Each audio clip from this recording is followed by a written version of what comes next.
Call 877-RAND-I or go to randi.com. Rand-I, see the good things we do with your own eyes. The Force, authentic.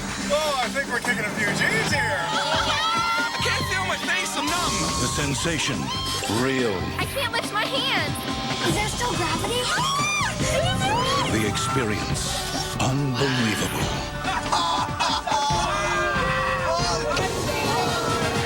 Dad, are we still in the building? New mission space at Epcot, like no thrill on Earth. How did you get in my house? The key in the fake rock only works if it's among other rocks. Will you take me swimming in the ocean? Why would I lie? The ocean is closed today.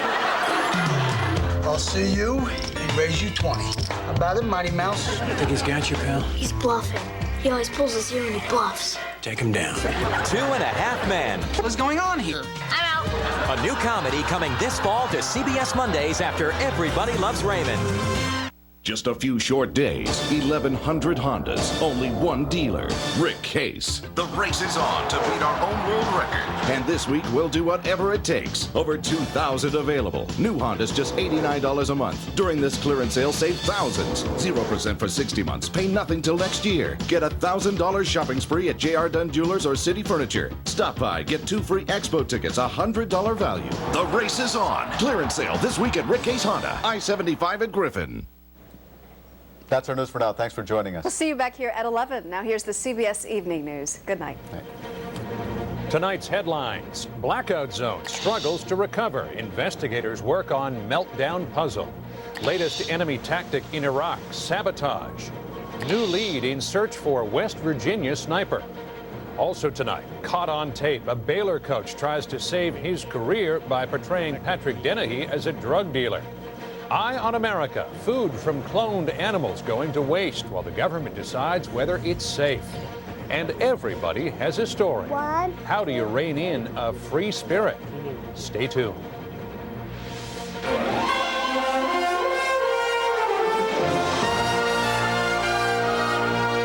This is the CBS Evening News with Dan Rather.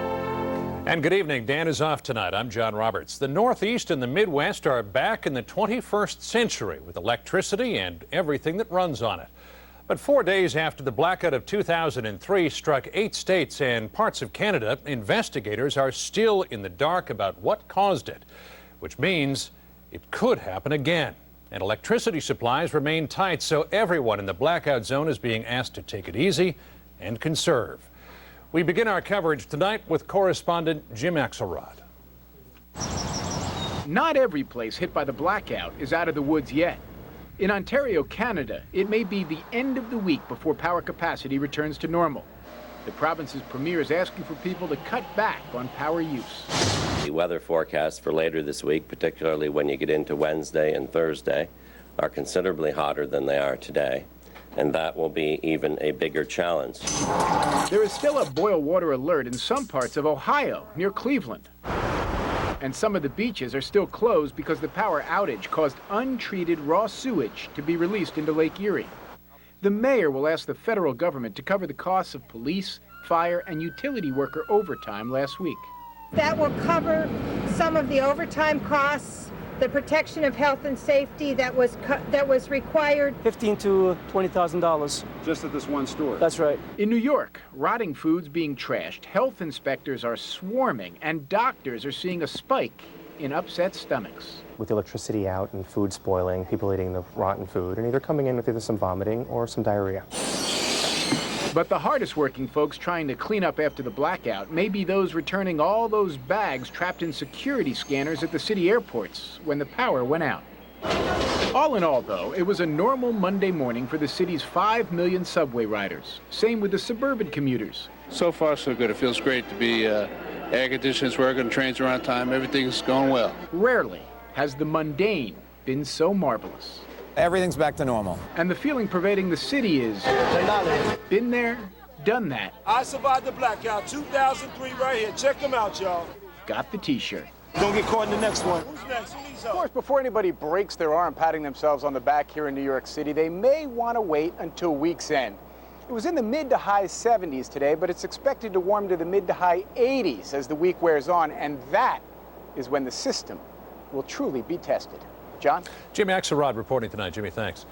Now to the investigation of the worst blackout in the history of North America. Investigators still don't know why it happened. They're not even sure where it started. Bob Orr reports tonight. What they're doing now is trying to piece together the sequence of events. 2 hours before New York went dark, this coal-fired power plant in northeast Ohio shut down, and a number of high-voltage power lines south of Cleveland failed. But investigators can't yet say the Ohio outages triggered the massive power loss which followed. We know the Midwest was a link in the chain that led to this reaction. What we don't know fully yet is whether they were the first link, the second